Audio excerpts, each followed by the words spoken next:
Assalamualaikum warahmatullahi wabarakatuh. Ashamaa harka fuunee kabajamtootaaf jaallatamtoota hordoftoota Jamilaa Jimmaa. Baga nagaan dhuftan viidiyoo haaratti warroonni addisii gara chaanala kanaa dhuftan sabiskiraayib naa gochuun maatii ta'a. Warri immoo sabiskiraayibii fi sheer laayik godhan waliin turtan hundumti keessan hedduu galatooma. Hedduun isin jaalladha. Akkan isin jaalladhetti rabbi isin jaallatu. Isin jala akkuma gizee hundaa.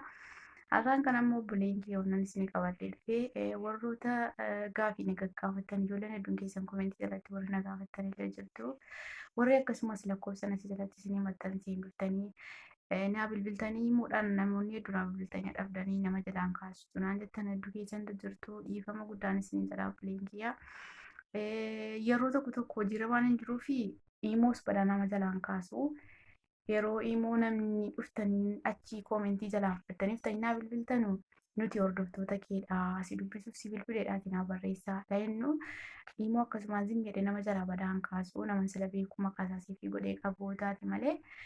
Kanaafuu obboleen kee warra naa bilbiltanii dhabdan hundumti keessan dhiifama guddaan isin jedhaa namoota hedduun naa bilbiltanii dhabdanii hin koortaa namaan bilbiltuu jettaniifa yeroon isiniif deebisu immoo namoonni bilookiin aartanii bilookiin nagootanii illee hedduu keessanii kanaafuu dhiifama guddaan isin jedhaa obboleen kiyyaa isin jalaa kaasuu kooruu yookaan isinitti boonoo osoo hin ta'in yeroo isin bilbiltan bira hin jiru ta'a yeroon achi dhufee immoo arge yoo sila nama maqaa isaa beeku ta'e malee badaa bilbilaan kaasuu naa barreessaa jechuudha nuti achi fudhanne bilbila kee.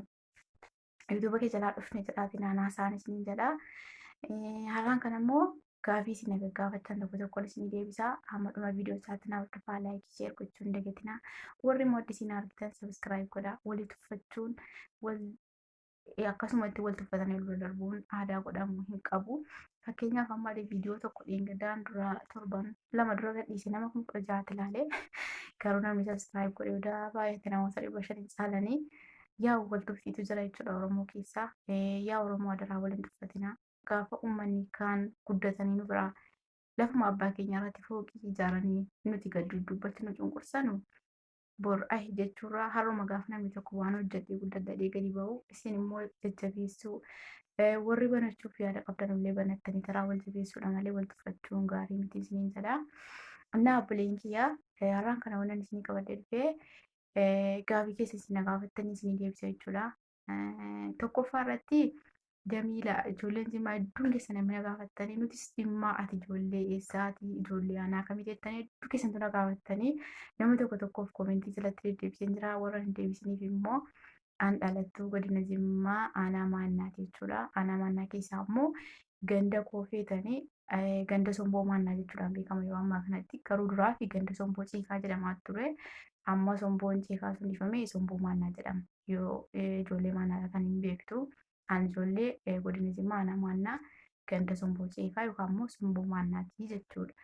Inni lammaffaan immoo biyya eessaa jirta Jamiilaa hedduu keessan dura gaafattanii garuu isin deebiseen jira viidiyoo sanaan ilaalii natti fakkaata haa ta'uutii isiniif hin deebisa. Fakkiin jiru Ordoon jedhama yookaan Ordoon Joordaan isin jedhama jechuudha. Maqaa lama qabdi biyyattiini. Akka Arabiffaatti Ordoon jedhu Ordoon ilaa Hashimiyyiin jedhu baay'isawii Hashimiyyiin jedhii Rasuulaati alayhi salaatu salaam biyyi kuni Joordaanis hin jedhamti jechuudha. Biyyattiin eessatti argamti maqaa isii warreef dhageenyaa warra jettan immoo Filistiinii bukkeetti argamti. Ardii Shaam jedhama biyyoonni afur amma fakkeenyaaf biyyoonni 5 kaleechi jedhamee beekama biyyoottiin Arabaa kuni. Biyyoonni 5 immoo Ardii Shaam jedhama. Ardii Shaam jechuun Beeruutiin Filistiinii Ordooniin Suuriyaadha jechuudha. Biyyoonni kun 5 Ardii Shaam jedhamuudhaan beekama. Biyyattiin kun gama tokkoon Suuriyaatti jirti gama tokkoon Filistiiniitti jirti. Gidduu kanatti argamti Iraaqittis dhiyoodha jechuudha. Biyyuma Arabaatti dawlaa Arabaa keessaa. Kanaafuu hedduu Itoophiyaatti beekamu malee biyya beekamtuudha. Biyyattiin biyya seena qabeettiidha jechuudha. Isiniif kakaasitiin jira liivii jalattis bakka hedduutti isiniif dubbadde achiin jira jechuudha. Inni sadaffaan waaw heerumteettaa Jamiilaa abbaa manaa qabdaa namoota hedduu keessa heerumteettaa abbaa manaa qabdaa dhabinaan jettan hedduu keessatti jirtu. Heerumeen jira abbaa manaan qabaa. Abbaa manaan koo garuu mana bira hin jiru Itoophiyaa jira.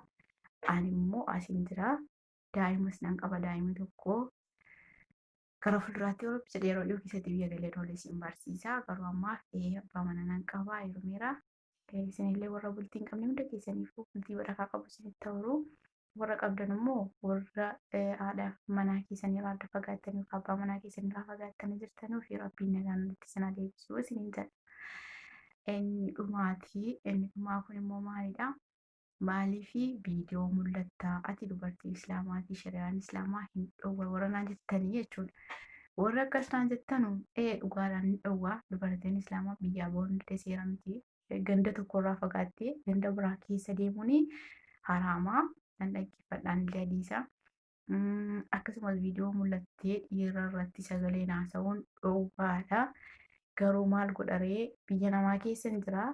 Har'a viidiyoo isinitti mul'achuu dhiisee yoon sobii ajjabadhee maarree godhe kun sobiinuyyuu kophaatti haraama tokko araba ajnabii yookiin haadha koo miti yookiin abbaa koo miti yookiin immoo wasiila koo miti shabaaba jiraa warroota nu hojjechiisu bira fiigneeti hojii hojjetaa oolla garuu isin qofarraa dhokadhee faayidaan tokko hin jiru waan ta'eef malee haraama ta'uusaa wallaalee miti.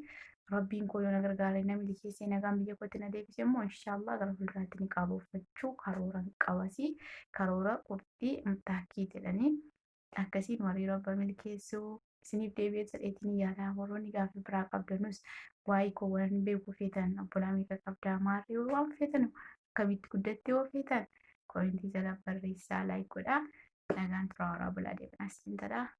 Ciao.